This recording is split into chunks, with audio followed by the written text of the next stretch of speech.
you want a brownie, make it a keto brownie. Like, come on, it's not that hard. Yeah, I don't like the absolutism. Well, if you're going to eat carnivore, you must stay carnivore all the Yeah. time. It's like, okay, if you choose to be strict carnivore and you're disciplined enough to make that work for you, great. And I think most of the time people could probably do it. Yeah. But that wiggle room, that it's okay. It's not the end of the world. The absolutism, I think, is the demise of any good diet plan. Keto, paleo, Yep. carnivore, whole 30, you name it. If you're just so absolute about it 100% of the time, you're just setting people up for failure. For failure. Yeah. And it's that whole all or nothing mindset. So I recently just took off from November to now pretty much on carnivore. And I just thought, I'll just eat kind of whatever I want. I was strict carnivore for about 2 years before taking this mindset. And it was mainly because I found myself, here we're still on, somewhat of a lockdown. And so it was just kind of like the holidays are coming up and we can't have family in town and all these other things.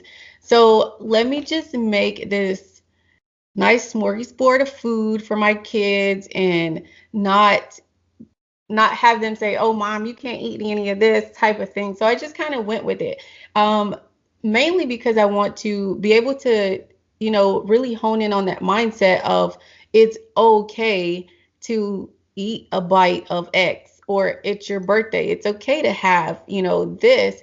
But what's your overall diet like? What's your main go-to? Oh, and especially if you're one of the people that have challenging bodies. Don't Yeah, dare ever go off plan. And I think they don't understand the mindset of someone who has a body like this. yeah, Mindset of somebody that has a body like this is we know ourselves. yeah, We know we're doing damn good. You were on carnivore strict, what'd you say, 2.5, 3 years, like a long, long time. yeah, Pretty good carnivore for a little while. I'll add in things every once in a while, but not way off the rails. Most of it's meat, eggs, cheese, butter. That's like the diet. And yet people just assume, and I get them all the time in my comments. Why do you sneak donuts? It's obvious you're doing that. I'm like, yeah. like, come on. Like, why do we just assume people aren't doing it? And not give them the benefit of the doubt. And the thing that I'm on a rant now, so excuse me, that really makes me upset is there are people who are metabolically damaged and yet they're thin and nobody says a word to them. Yes, yes, that is huge in the fitness community. It is huge with people on 800 calorie diets. I've gotten clients that were, previous competitors eating 800 calories, and I'm like, we're gonna reverse you out of this, and you're gonna gain weight, but it's gonna be okay. You gotta trust me on this. And I don't really market the whole 12-week type programs No. because you need longer than that. You literally sometimes you need a year and a half to improve your health from the damage you did to it in the past.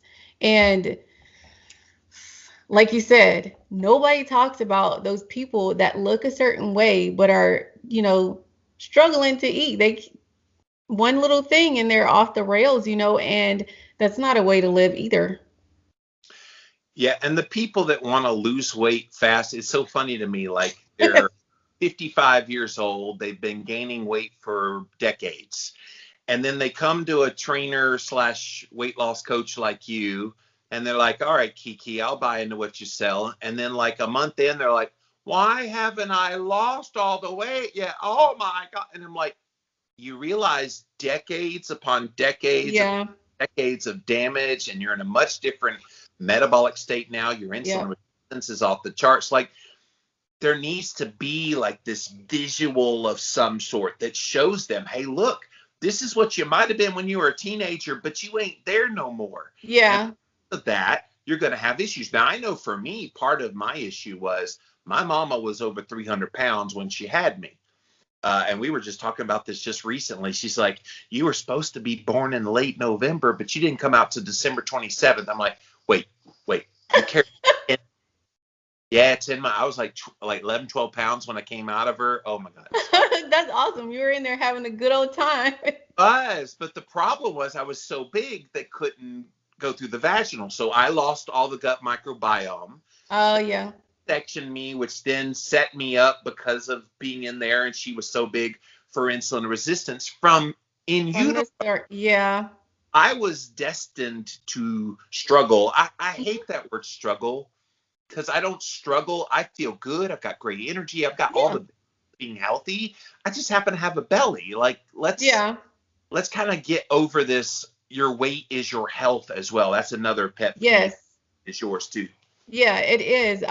It's one of those things that we, even with my master's program, we had a group of people, and some of the alumni and I, we still talk about it. It's one of the challenges in the community is how do we get people to understand that, how you look on the outside does not determine your inner health. And it's so important that we encourage people, to continue on the healthy path. Sometimes if you're doing the right thing and you're feeling good and you have more energy and you're active, to me, that's a sign of health. If your medical numbers are great and your blood pressure's good and all of that, you're literally healthy. Yeah. Like, so it's really frustrating because so many of us in the United States don't look like the poster of health. So I don't understand why people are so quick to carry that torch. It's kind of been ingrained in us pretty hard culturally. Think about like all the images you see in media, and especially when you see weight loss. And there was all hell broke loose recently when Cosmo put on the front cover some obese lady and it had "This is healthy." Oh my gosh, everybody had Oh an yeah. over that one. And I can see both sides of that one. I can see where, oh, okay, you don't want to promote that necessarily as being the picture of health, but how do you know if she didn't weigh 600 pounds and now she weighs 250? Is she Yeah. healthier? Yeah, she's healthier. You don't know what her metabolic health markers are. You just don't know. So reserve your judgment until Yeah. you examine closer and see why they believe they're healthy. Yeah. Um, I notice a lot of the the foods too, like the sugar additives in foods. I don't know if you've been, well, I do know if you've been paying attention because I've seen your recent post where you talk about a couple of some of the produce is like modified now to where it's sweeter than it's supposed to be. And it just it makes me upset, but it's kind of like, what can you do? Steer people in the right path. Don't eat that. Eat over here. Try to do what you can and try to educate as much as you can. But sometimes I feel like the big corporations and things are kind of keeping it. They're literally holding us down at times. Yes. Man, it pisses me off to no end when I go in a grocery store and I see all these health claims on the front of packages. And it's something that I know is just pure garbage. And yet they desperately put any keyword, some just made up words. Oh, natural is the biggest bullshit health marketing term ever. It's not, it doesn't mean anything. What is Yep. natural? Turd is natural. Like, I don't like it though. Yep. We don't eat turds. Well, actually, if they ate turds, it would be better than a lot of this other crap. Put a little steak sauce on it. It's good to go, man. Go to town. Yep. You better watch out before someone starts that diet. Hey, the all turd diet better than carnivore to be on the front of Women's World magazine. I know, right? Carnivore, it's the shit diet. Yeah. You didn't know what you were getting yourself into being on my show today. You know what? I did not, but I appreciate it. It's really good. I'm a little silly, but I think it makes it fun. It's a serious topic, what I do here, but you don't always have to be so serious in talking about it. Yeah, that's how I feel too. Which is why I try to keep the fun in my page. I like rainbows and unicorns. That's why Yeah. you're a freak show. I like rainbows and unicorns and all kinds of other things. So I love it. I love it. I love these little like graphics you make. It's so beautiful what you do. well, thank you. Big fan, and you do like this kind of stuff. Oh yeah.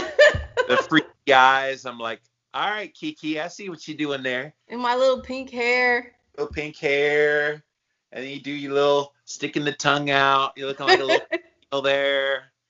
Anyway, Yep. I'm a big fan of your page.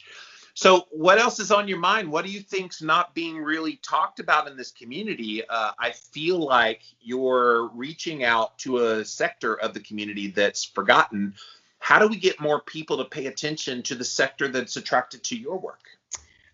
So what I think honestly is left out is more so the bigger picture, the emotional side, again, and the mental side. So bringing that mind, body, spirit connection back into focus. So I kind of feel like in the keto community and the carnivore community, a lot of it is just focused strictly on weight loss, and there's not enough understanding of or trying to connect the mindfulness and the spirituality piece into that so that we're better overall.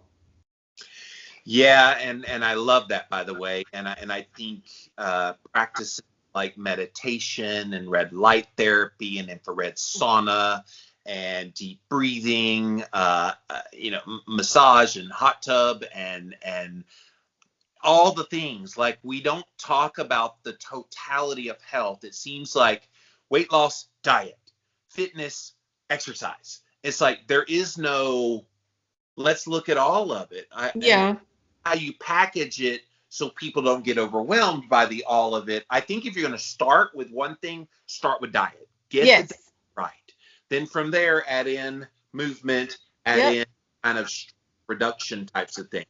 You do those things, you kind of set the groundwork, then start bringing in all this other stuff slowly. I think when I got into the world, it was 17 years ago when I went on the Atkins diet, there weren't all this stuff. There wasn't a lot of voice. There was no voices, actually. It's one reason I stepped up to be a voice, was there really wasn't anybody. Now there's too many damn voices. Some of you people need to shut up out there. It's like, no, but they're giving some really sucky advice, and you can see the shysters coming a mile away. Well, I can. Yeah.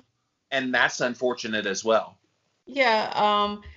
I have noticed that there's a lot of, even though there's so many voices, keto voices, carnivore voices, a lot of the information is still not, I don't want to say not right, but it's still not,